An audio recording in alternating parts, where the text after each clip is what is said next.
Good afternoon. This is Jamie Green with another episode of the impact of incarceration on families. I'm joined today again by my number one Prince, and we're going to talk about yesterday on the Read Out show on MSNBC. Joy Reid talked about prison labor and compared it to modern day slavery. I found it interesting. Um, Someone reached out to me and told me, that she was talking about it, and they were just literally very emotionally disturbed by what they were hearing.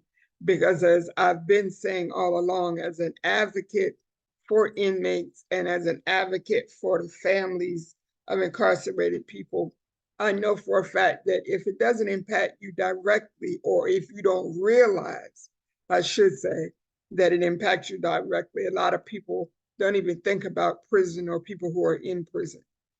But she brought out a very important point in her story about how prison labor does impact all of us.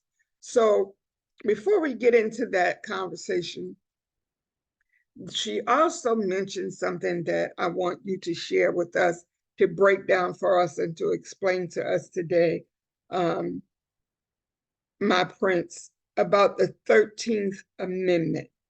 All right. What exactly is a 13th Amendment? In general, we know that it was supposed to abolish slavery in the United States, but can you give us the specifics of that particular amendment to the Constitution?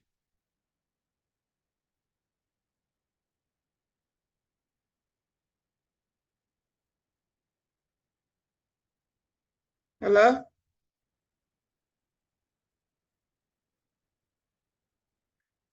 Here we go again with this phone system. Hello? Yeah, All right. I couldn't hear you. Did you hear me? yeah, Okay, so I want you to explain to us, make it clear for us what the 13th Amendment is really about. I know it's supposed to um, abolish slavery in the United States, but exactly what does it say and what does it mean? okay. So first of all, the 13th Amendment, right? 1865. Um, the historical context of the 13th Amendment. Scholars all around the world who are really in know. This is one of the amendments, along with the 14th Amendment, that's considered to be a dead badge of law because of the dead culture that it carries with it. So when we talk about 13th Amendment, first of all, the original 13th Amendment had 20 sections. Now, you can look in any constitutional paperwork or book right now, you're only going to see two articles listed or two sections listed in dealing with this 13th Amendment. So the rest of them were hidden, and they were hidden for a reason. One of the main reasons is 13th Amendment, Section 12 states that the traffic in slaves with Africa is hereby and forever prohibited on pain of death and the forfeiture of all the rights and property of persons engaged therein. And the descendants of Africa shall not sit. I repeat that last part. And the descendants of Africa shall not sit. So before we even get into the whole prison industrial complex context of the 13th Amendment, is of utmost importance to point that out, especially the people of Moorish blood, because we have to get through our head that it's constitution that we cannot be citizens of what is termed the United States of America as a corporation. This is a corporation that was built by certain European countries.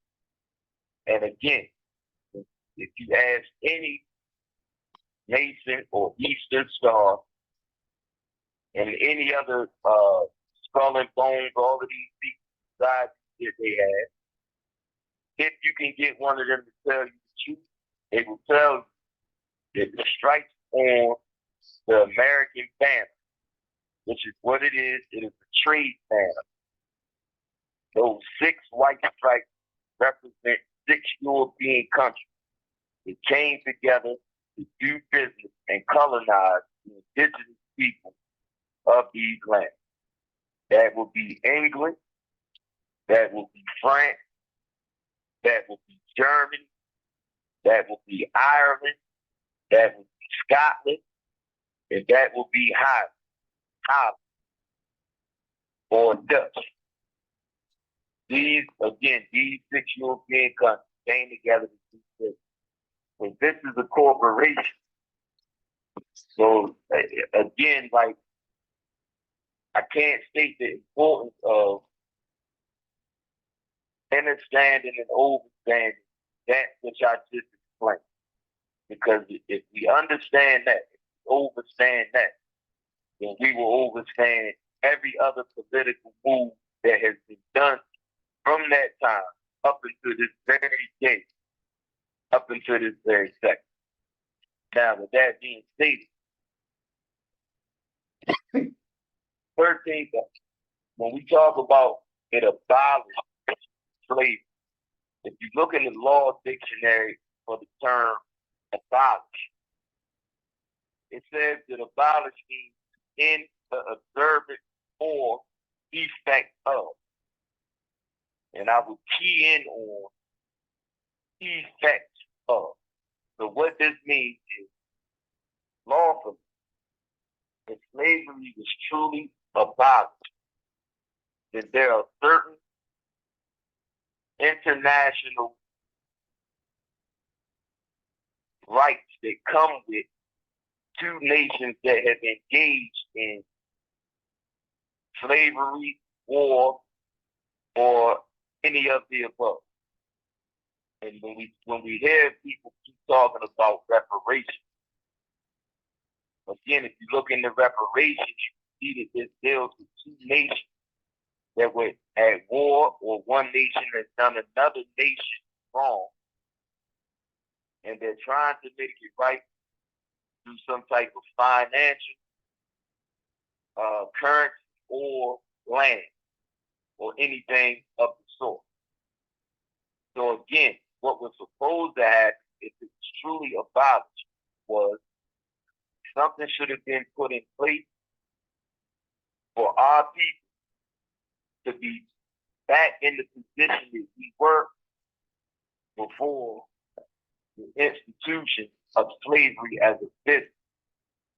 And if you do the history on the Moors, you will see that the Moors, in fact, were running the government there already. We taught them government. This is why when they first started, they had Continental Congress, then they had the Second Continental Congress. And the First Continental Congress just started with the Articles of Association, which is 1774. So, skipping time, it wasn't until 1789 that the 9th president, not the first, the 9th president, George Washington, was sworn into office. And the United States of America Republic Constitution was what was enforced. And it was at that point that they had already violated certain rights and treaties of the Moors, which would be us, and violated, you can look that up, the Treaty of Peace and Friendship. All of these things are part of what we talk about the Constitution. Again, it is a contract between businesses, being European businesses. That's why you see all the signers of the contract are all European men. So, if it was truly abolished, then we wouldn't have just been running around homeless, no land, nothing set back in order. But in fact, the proper means would have been put in place for us to be back in the position of governing ourselves. Now, when we look at the actual 13th Amendment, as it's given to the mass people, with just the two sections. Section 1 states, neither slavery nor involuntary service, except as a punishment for crime, whereof the party shall have been duly convicted, shall exist within the United States or any place subject to their jurisdiction. Section 2 states, Congress shall have power to enforce this article by appropriate legislation. Now, if we look at Section 1 again, neither slavery nor involuntary service, except as a punishment for crime, whereof the party shall have been duly convicted, shall exist within the United States. Which further shows, again, slavery was not abolished, even as a legal remedy based on the U.S. corporation. Because you can't say that it's abolished, but then you come right back to it, except Right, if right. you are duly convicted. Exactly. And Exactly. the people have to understand and remember, before what was written on paper as far as the ending of slavery, there were no Moors in prison. And the people are still having a problem understanding what I'm saying more. I'm speaking about anybody with African blood. We were not in prison because we were all on the plantation or up in the mountains where, we have our communities, the Fiji, the Maroons, the Jamaica, and other communities where, we rebelled and ran off and we refused to go along with the city life. But there were none of us in prison. The prisons were full of European debtors, people that owed debt, and their ways of paying it was to go to prison or have some form of service. So again, when this whole legislation was passed, one of the things that they said is, look, we got to do something with these people. First, we got to get them back into bureaucratic slavery, which is what the 14th Amendment did. But physically, they said we have to do something. And so now you have what's actually the section of the prison industrial complex as a business, as the new slave plantation. Absolutely. So it's just slavery by another name. Yeah. Yeah. And for the slave, it doesn't matter what everybody else does. Bottom line is slave. That's right. And so let me ask you this. What I deduced from reading the 13th Amendment is that America was built on slavery.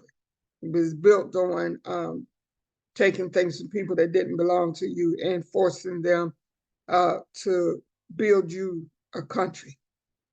So when they did the 13th Amendment and said, oh, okay, well, we're not going to have slaves anymore, yada, yada, yada, they found a loophole and they said, we're not going to just take any and every person we see that's of Black or brown heritage and make them what we call slaves.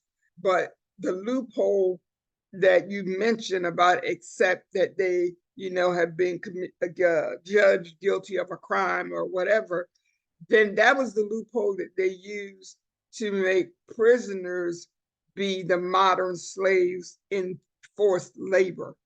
Like, even I was thinking about when, as you were talking, and as I was remembering some of the things that even Joy Reid said on the show yesterday, is that, like, you think about what prisoners are even paid to even do what they call work, which, is a whole nother thing. But to take a human being and force them to work, because if a person says, I don't want to do it, I'm not going to do it, I'm pretty sure that they're punished in some kind of way, whether it's physical punishment, solitary confinement, it affects the amount of time they're behind the wall or something like that.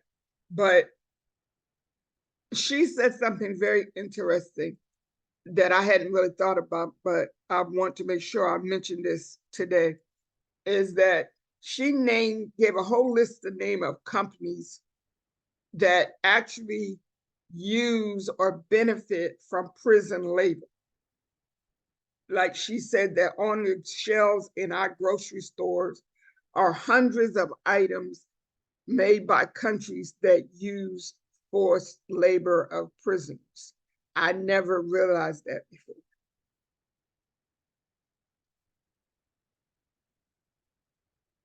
But it would make sense because it's cheaper, But this is why I pointed out the things that I did in it. Because as long as they have people believing that you are a citizen of the United States of America as a corporation, people are going to continue to be blind to the fact that, first of all, you cannot be a citizen of a corporation that was put together for European men of those European countries. All you can do is consider some form of property. Right. And I would also say, let's not give them. See, when we say that they use the loophole, right? If you and me were to use any of the laws that somebody else wrote them, you were being male, then that would be a loophole for us. So we can't say that they're using a loophole that they wrote into the bill for that very reason. Right. So it's not a loophole. Right. They wrote that in there with unclean hands, knowing damn well what they're doing. Right. And it's just, like, even though I deal with this every day, try to advocate in any way I can every day, every time I hear about it or read about it or get more into in-depth study about it, aggravates me all over again. Because we say they claim, one of the reasons they didn't want to have slaves anymore is because they, some group of people came to the revelation that people shouldn't own people. But then they turn right around and they are like, okay, we're losing too much money here by if we let all these people go. So we got to find some kind of way to make this money. So then they came up with the prison industrial complex, where in this particular corporation country, United States of America, as is known, we have the highest number of incarcerated people in the whole world, even though this is not the largest country or corporation. We have the highest number of people incarcerated in the entire world, 2 million and counting. That is just ridiculous. And I also was thinking about the amount of money. You and I have had conversations about how money is made in the prison industrial complex. It's not just made off the free or forced labor of the people behind the wall, but we talked about the judicial system and how each person in that system is getting paid off the backs and out of the pocket of the prison industrial complex as well.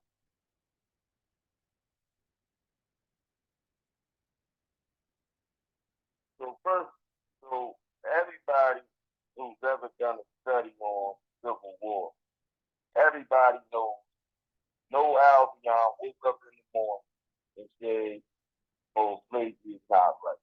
Abraham Lincoln, in numerous speeches himself said he cared nothing about it.